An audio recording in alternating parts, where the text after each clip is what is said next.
Alright guys, welcome back to the finale of the Dark Souls 3 walkthrough, Indiana Jones style. Let's do our ring setup for the Nameless King. You want to have the Stamina Ring, the Karthus Blood Ring, the Dark Clutch Ring, and finally, the Thunder Stone Plate Ring. The Nameless King uses a lot of lightning attacks, so you want to make sure you stack lightning defense. So we're going to use the Thunder Stone Plate Ring, and you can also use yellow bug pellets, which you can buy from the Handmaiden. Now I want to point out that I'm using a very dangerous ring setup. By using the Karthus Milk Ring, I'm going to take extra damage. But I'm also using the Dark Clutch Ring, which I'm also going to take extra damage from that ring.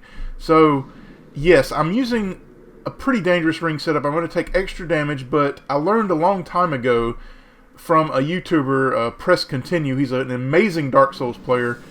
And he said that, you know, if you can shorten a difficult boss fight, it'll make it easier in the long run, because the longer the fight goes on, the more likely you're going to make a mistake. So I've taken that advice to heart, and yes, we're going to shorten this fight significantly by using, you know, the rings that are going to give us extra damage, but it's also going to make the fight easier in the long run. In order to get the Nameless King to spawn, you have to pull this lever here, and then everything will turn to fog, the whole area actually.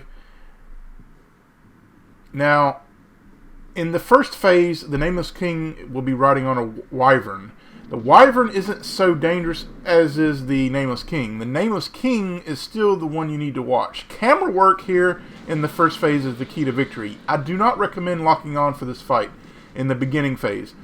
You want to make sure you run horizontally like this, you know, back and forth. And I got hit there, but I only take 2 hits, so it's not too bad. You want to make sure if he's flying up to just watch him. I always like to roll backwards on that lightning attack there. Now he's going to attack again on the way down, and the way you time that is as soon as you see the bird's head drop down, you better start rolling, because he's going to hit you pretty hard. Now this is where you want to do your damage. When he starts to spew fire, get in behind the head, but you have to be careful because it's a very picky spot. And also, sometimes the Nameless King will use 2 swipes, but sometimes it's 1, so you have to be careful and just kind of be ready to dodge for both of them. They'll sometimes change positions like this, but again, you just want to try to watch the Nameless King, and this is the hardest one to dodge. I missed that one really terribly. And keep working on the head of the wyvern. It won't take many hits if you hit it directly on the head. Now for Phase 2. Phase 2 is actually not too bad if you lock on to the Nameless King. Make sure you not lock onto him and try to dodge his attacks. Do not go for 2 hits unless he does a slam like that. Always dodge twice. When he does a horizontal attack, don't attack until he does it twice, or do 2 attacks. And you can hit him maybe twice, but I always just go for 1 hit and get ready to dodge again. Two dodges, hit again. You don't want to get greedy with this boss. You have to make sure you only hit him once after a swing, unless it's a downward swing, or if he's stunned, which we'll get him stunned in a second. So yeah, that's the key really. Two dodges there, and just keep hitting him, and then he'll eventually go down, and you can riposte him. Then you go for your attacks. You can hit him at least 3 to 4 times when he's on the ground.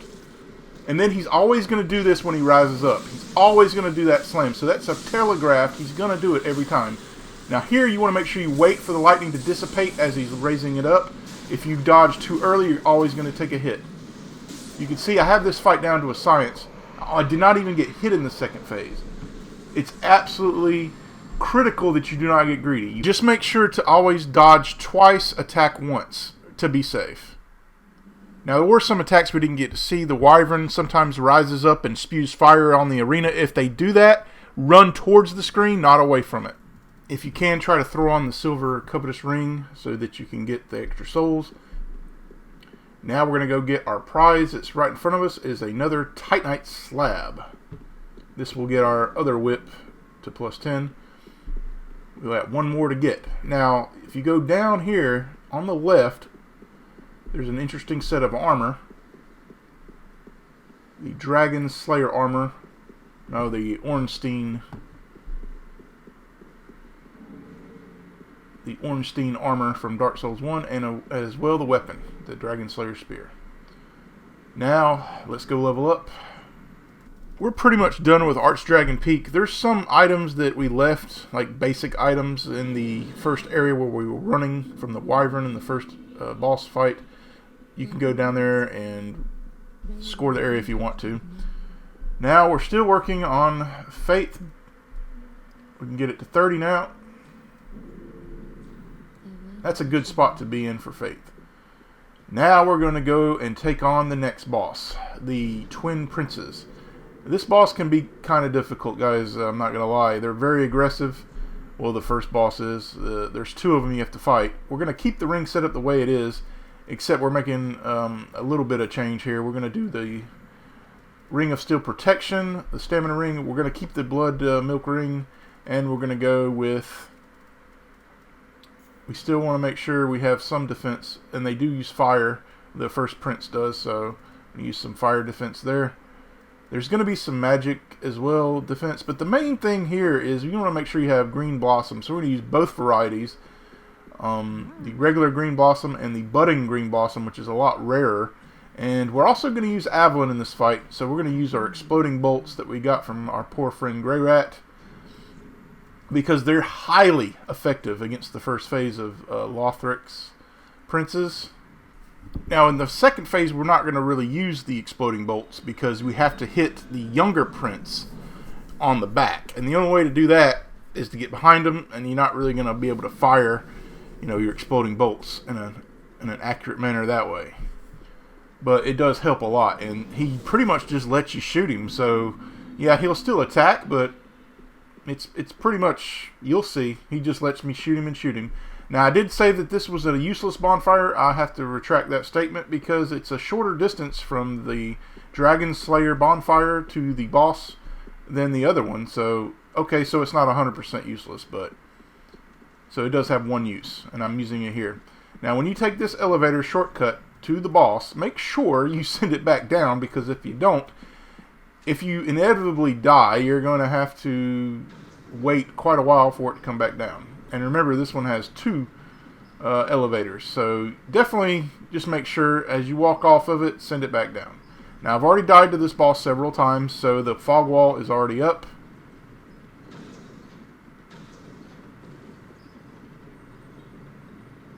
And make sure you just kind of wait for that guy to pass. Actually, did I record it? I think I edited it out after I opened the door or something. Yeah, you have to open this door. I did die to this boss several times, so I don't know why I kept this footage in. I guess just to show you that you have to open the door. I don't know why. So, I usually pop a green blossom as I walk in. Now, here's an edit. Yeah, I edited that out because I definitely died. Now, main thing is, the same thing with Nameless King. You don't want to get greedy. Wait for 2 swipes, and then attack him in the back. But here, we're just going to use the exploding bolts for the most part. Now, when he does that fire slam there, always dodge to the right. I missed it there. But you can see, you can use the exploding bolts with some regularity here, and he usually won't attack you too far. Once you get to a certain distance, just make sure you keep an eye on him, and he'll teleport. And the main thing to deal with the teleporting is to lock on. If you lock on, it will show you. Now, there's the way you dodge it right there. He'll show you where he's going to teleport for the most part. There are some times where you have to just quickly locate the prince. And usually when he teleports and you can't find him, he's going to unleash a devastating attack. And that's when you definitely need to locate him, because that attack will take off pretty much all of your health if you get hit by it. It's a massive slam, a blessed slam or something. So you have to be careful. But yeah, we're just withering his health down. Now, we can only shoot 30 of these exploding bolts, and then we have to switch to our regular bolts. We're going to use our heavy bolts here. You can see I ran out there. The prince has great range on his attacks, it makes it hard to dodge his attacks. So this is another reason we want to use the Karthus Blood Ring. Gives us a little extra invincibility frames. As you can see, again, this is what you want, where he just kind of slowly crawls up to you. Or, well, not crawls, but he's on his knees because he's lame, but you can just continue to shoot him. Now, on the second phase, you're not going to really rely on Avalon. So you really don't even need it. So just try to initially dodge all these attacks first that the younger prince shoots. Lothric's.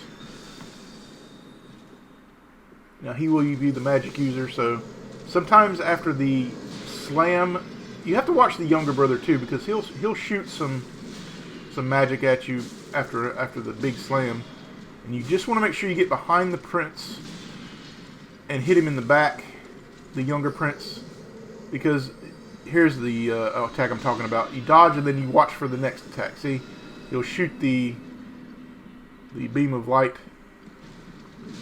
but it's more of the same. Just dodge and hit from behind. Here, the only difference here is you're hitting him from behind and you're not using Avalon. You can still use Avalon because knocking down the older prince's health, will still allow you to hit the younger prince, and you'll see we're going to do that. But you want to focus mainly on the younger prince, because if you just take down the older prince's health, he's just going to be revived, but he'll be revived with less health each time. But you don't want this fight to linger.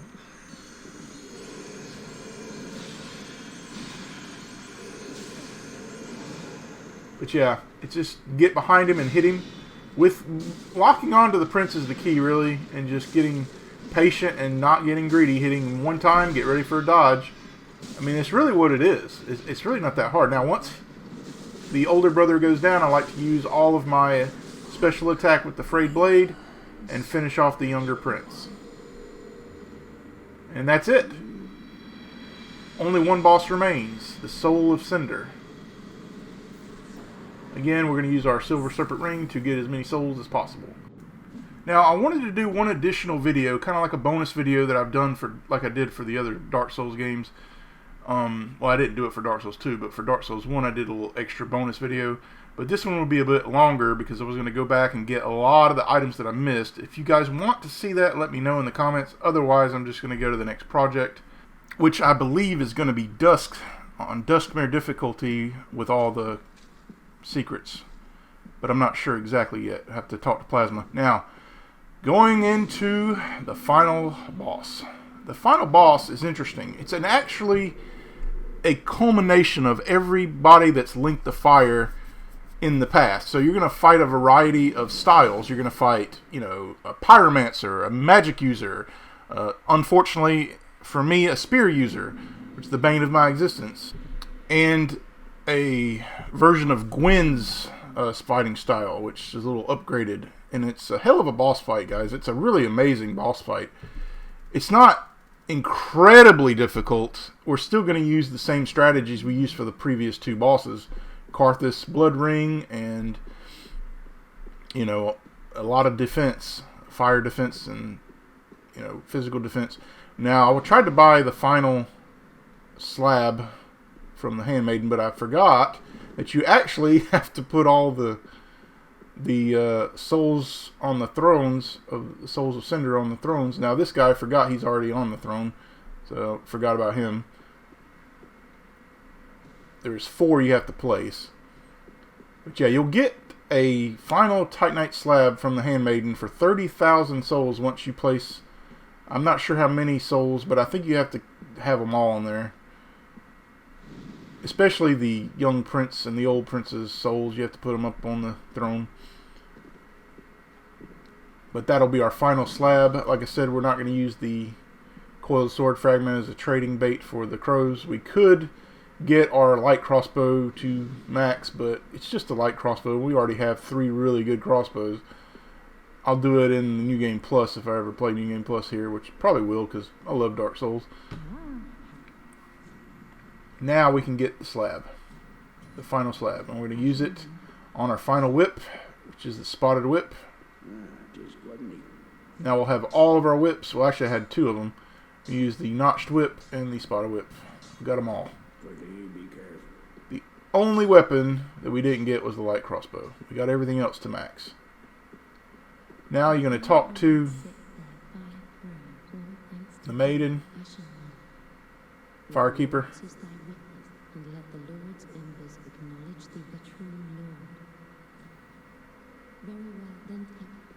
We're going to level up one more time. We're just going to go for Vigor, just to give us a little extra help. Well, I didn't have enough. I'll go ahead and pop a soul.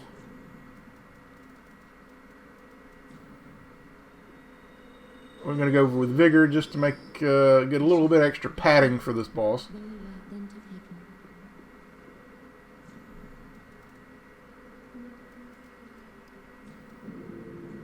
And then we're going to initiate the sequence. I'm going to let it play out. I don't let cutscenes usually play out, but this is the last game of the series. I just wanted to let this one play.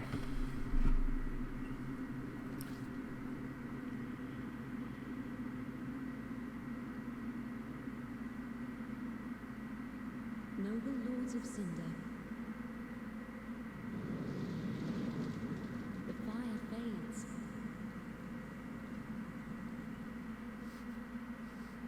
And the lords go without thrones.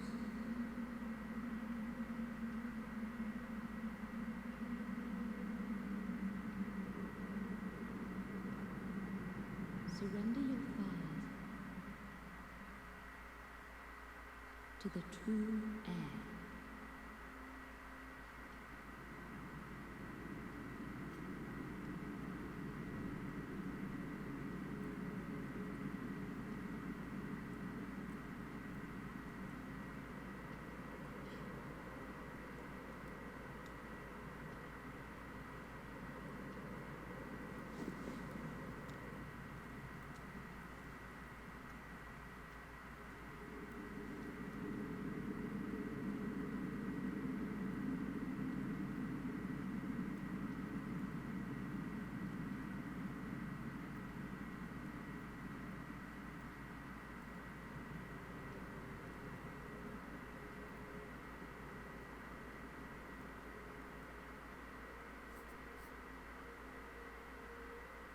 Let him grant death to the old gods of Lordran, deliverers of the first flame.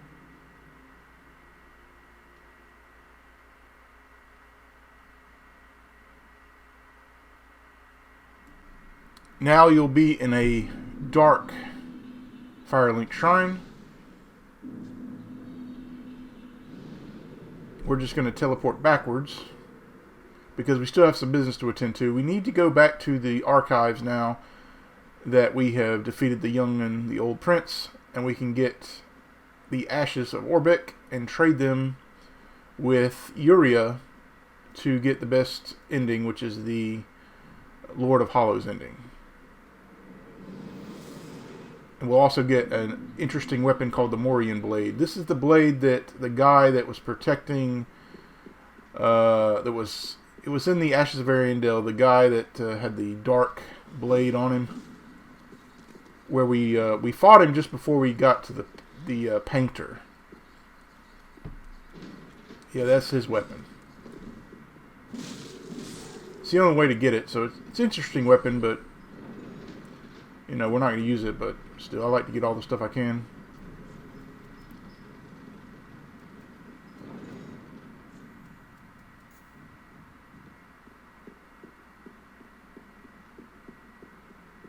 Just ignore the enemies and pick up the ashes and get out of here. On the left is the ashes. And I forgot to put on the coiled sword fragment there. I'm not going to use it for the boss fight, so.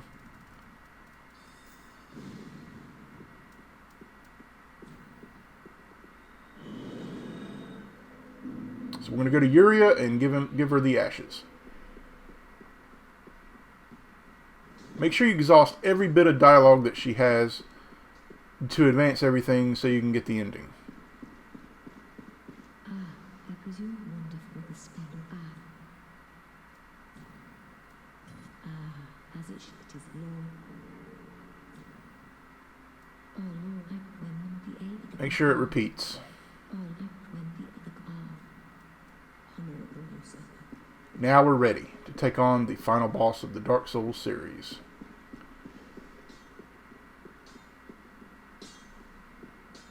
I do recommend some red bug pellets for this fight because of the amount of fire damage that you're going to be taking from pretty much all of his attacks. Well, he will change a few times, but he's primarily uses fire.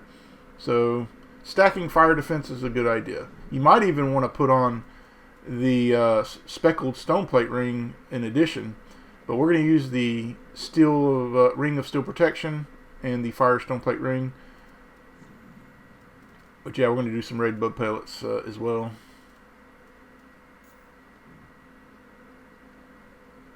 and the best green blossom we can get, which is the blooming green blossom.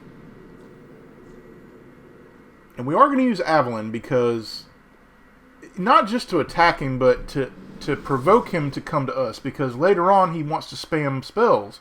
So a way to get him out of that is to shoot at him. He doesn't like it and he rolls towards you. So it's a way to manipulate his AI. And I'm definitely going to use that when he starts changing into his magic phase, because his magic projectiles cause insane damage. I mean, you'll die, your whole health bar can dissipate from one beam attack that he does. So to get to the next area, you just got to walk around to, to the opening up top. But yeah, that beam attack, woohoo! Man, that thing destroyed me once. So yeah, just try to manipulate his AI with the Avalon. It's for the best. He'll also throw fireballs at you when he's in his pyromancy phase. But there are going to be a multiple bonfires here. There's one that will take you to the DLC if you didn't go to the Ashes of Ariandel and find the other bonfire. It's off to the left, which I didn't show you, but it's there. Now, I did die to this boss several times, so the fog wall is already up. Initially, it'll just be open. There won't be a fog wall up. Now, there are only 2 phases to this fight, but during the first phase, he does multiple phases through his first phase. So like I said, he's going to change styles multiple times. I guess you could count that as a phase. Make sure you try to lock onto him. And just, again, you don't want to get greedy. You just want to make sure you hit him once or twice and then get ready to dodge. And that is basically the gist. Until he switches his style. In the first phase, you're just going to attack once or twice and just try to dodge him. There's really nothing much to say about this first phase. You'll know he's going to change, and then when he's doing his transitions, I like to go in for a special attack. It'll do like this ring sound, and he's unfortunately switched to the Bane of My Existence, the spear user. It's random which ones he's going to switch to. So what I'm going to do is try to get him out of this phase as quickly as possible and use my special attack. The projectile attack with the frayed blade works very well. And now I've gotten him out of that one, thank God. So he's going to switch again. Well, no, he isn't. God, I hate this phase. So that's why I'm wasting all of my FP just to get him out of it. Now we're to Gwen, the second phase. Stay away from him at first, because if you don't, he's going to do this right here. When he starts with the baseball bat pose, just get away from him, because he's doing an AoE right there that does a massive amount of damage. And yeah, I do get caught up in that combo and somehow survive it, but that's not until the very end here. You can see I popped some red bug pellets there. And it's just more of the same. Just try to dodge him. He'll try to kick you sometimes. Now, he's had a couple of lightning attacks. One where he shoots it into the air. And you have to be careful. It's kind of like the Nameless King, where you have to kind of wait. There's a delay. Now, you see I'm just manipulating him here.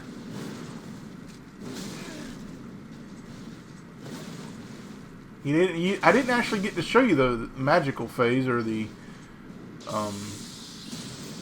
pyromancy phase or anything like that, but I got lucky there. Now here's where he's going into the air. So you just kind of wait and dodge left and right. I just dodge left and right just like a madman when he shoots it up in the air. He'll try to do that opening attack, and then again, just get away from when he does that baseball pose. Just get away. It's best to just get away. I try to shoot him when he's doing it. Get a few shots in. And he'll shoot lightning from a distance as well. They're easy enough to dodge.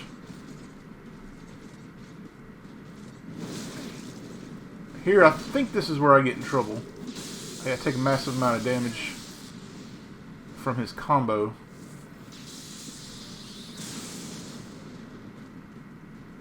But yeah, don't get greedy is the name of the game, and stay locked onto him. Here goes again. I think I messed up on one of these. Not this one, but I do get hit by that. He's going to roll through most of it, most of your attacks with Avalon, but it's mainly just to get him to come to you. Trying to bleed him out here. here's where I get in trouble. Right here, I think. Yeah. I get caught up in that massive combo, the one I told you not to. This one. Don't get caught up in this, and this will happen. The damage. Thank God I had all the extra fire damage, but I still survived.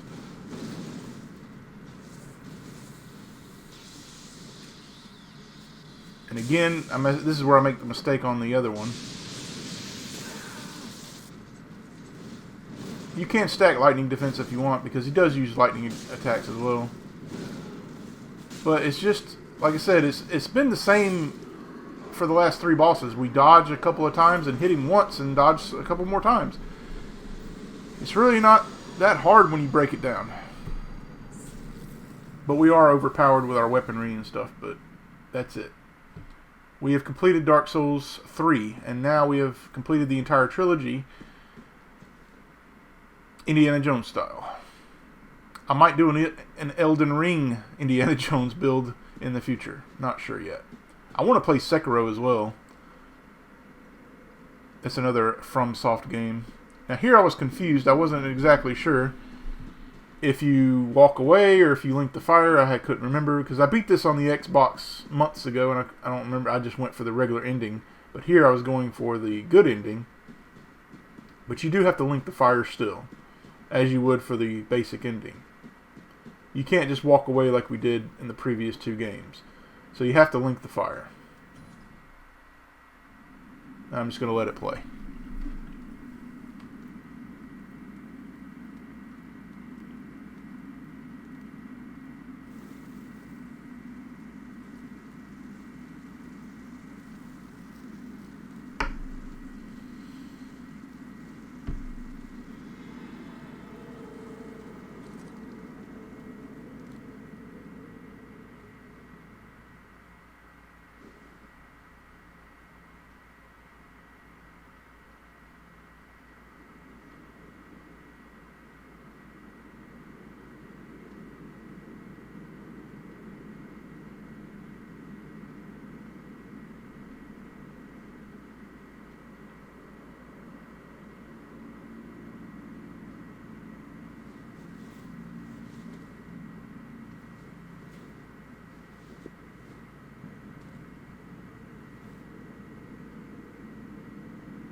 Alright guys, that's it for the Dark Souls Trilogy Indiana Jones style. Now, I do want to do an item run video to showcase a lot of the items that I missed in this run, because I missed a lot of good items and I wanted to go back and get them.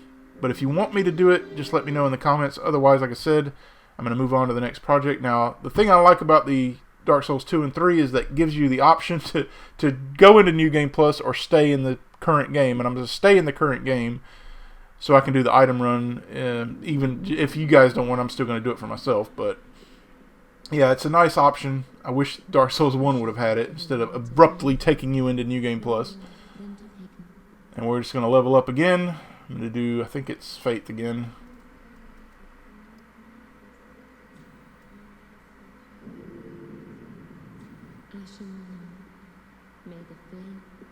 And that's it.